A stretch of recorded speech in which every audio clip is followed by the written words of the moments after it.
Dawn was barely breaking, the first hints of light creeping through the dormitory windows when Ren carefully extracted a small package from his bag. The early morning silence was broken only by his roommate's soft breathing and the distant calls of morning birds. While his companions slept peacefully, unaware of what was to come, he measured out a precise amount of black powder, deep earth that he had been discreetly collecting at the limit of the permitted zone. The powder seemed to absorb even the weak pre-dawn light, appearing more like a void than a substance.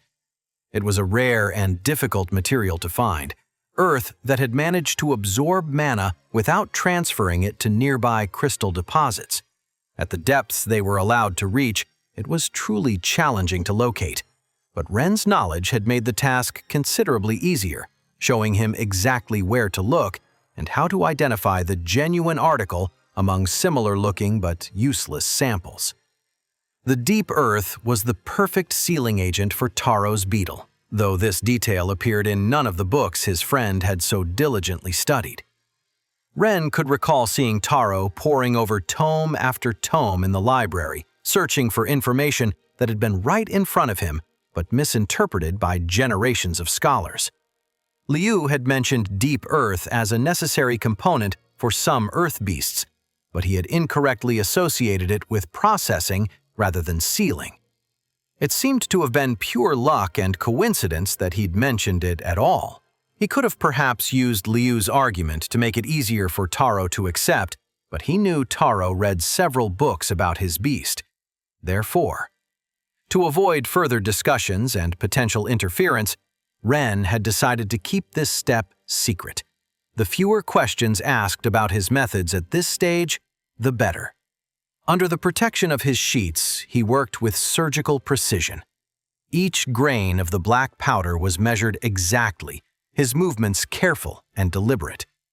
The crystal they had processed with moonlight the previous night reacted immediately upon contact with the black powder, its glow gradually shifting until it acquired an earthy brown tone.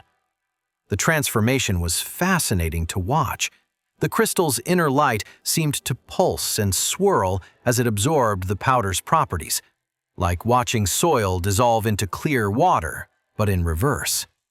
This was the kind of subtle interaction that the books missed entirely, focusing instead on dramatic reactions and flashy transformations. When Taro began to stir, showing the first signs of waking, Ren had already completed the crystal's preparation. The timing was perfect. Any longer, and the sealing might have been too strong. Any shorter, and it might not have taken properly. "Good morning," he smiled, holding the finished crystal. "Your first crystal is ready." "Oh, yes, of course," Taro mumbled, still half asleep. "Here." Ren extended the glowing crystal to a barely awake Taro, who accepted it with sleep-heavy hands. Still drowsy and trusting, Taro took the crystal without examining its brown glow too closely. After all, he had decided to put his faith in his friend. With a yawn, he activated the absorption process. For a moment, nothing happened. The room remained still, the early morning light casting long shadows across the floor. Then, the mana began to flow. Taro's eyes flew wide open as the first wave of power coursed through him. It was more intense than he had expected, far more potent than the practice crystals he had used before. The sensation was like plunging into icy water, shocking, overwhelming, yet somehow invigorating. Another wave hit, stronger than the first, and another, and another. Each pulse of power seemed to build on the last, creating a cascading effect that made Taro's entire body hum with energy. "This is," Taro gasped as the power continued to surge. "It's too much."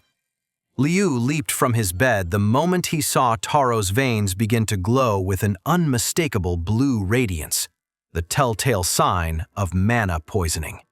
The blue lines traced patterns under his skin like rivers of light. "What have you done?" Liu lunged toward Ren, panic evident in his voice. "I told you they were overcharged! Look at his veins!" The blue lines were spreading rapidly across Taro's arms, who now struggled for breath. The mana flowed uncontrolled through his system, far too much for his body to process normally. Each pulse made the glow brighter, more intense. "We need to get him to the infirmary." Lou was already searching frantically for his shoes. "Mana poisoning medicine is expensive, but if he doesn't get it soon—" "Wait." Ren maintained his composure, though his eyes never left Taro. His calm seemed almost unnatural in the face of such danger. "Wait! He's having massive poisoning because of you!" Min had also awakened to the commotion and watched the scene with growing concern, his water snake coiling anxiously around his arm. Ren raised a hand. "Wait one more moment." Taro's veins now shone with increasing intensity. His breathing had become erratic, and sweat beaded on his forehead. Every sign pointed to a severe case of mana poisoning.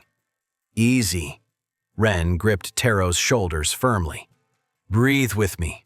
Slowly." "The mana," Taro panted, the blue lines pulsing brilliantly beneath his skin. "It's a lot, I know." Ren's voice remained calm, controlled. "But your beetle can handle it. You just need to guide it correctly." Lou watched from the door, torn between running for help and the strange certainty in Ren's demeanor. "Feel the flow," Ren continued. "Notice how it's pooling in your chest? You need to move it. Make it circulate to your arms first." Taro nodded weakly, focusing on the sensation. Slowly, the blue lines in his arms began to fade as he directed the energy. "Good. Now, let some flow toward your back. Your beetle is an earth creature. The mana should feel more natural flowing downward." Min held his breath as he watched the blue lines shift and gradually weaken, following Taro's control. "Temporary mana excess isn't bad if you know how to control it," Ren explained while guiding Taro. "Your beast is designed for this. It just needs you to help distribute it properly." Gradually, Taro's breathing normalized. The blue lines almost completely vanished, leaving only a faint glow under his skin that looked more healthy than dangerous. "How do you feel?" Ren asked after several minutes. "It's different." Taro flexed his fingers, surprised. "I feel stronger, more connected to my beetle. Is this normal?" "It's how it should be," Ren smiled, finally releasing his shoulders.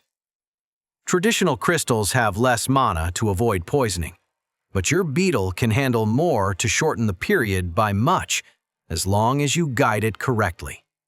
Lou had approached again, his expression split between amazement and skepticism. "How did you know it would work?"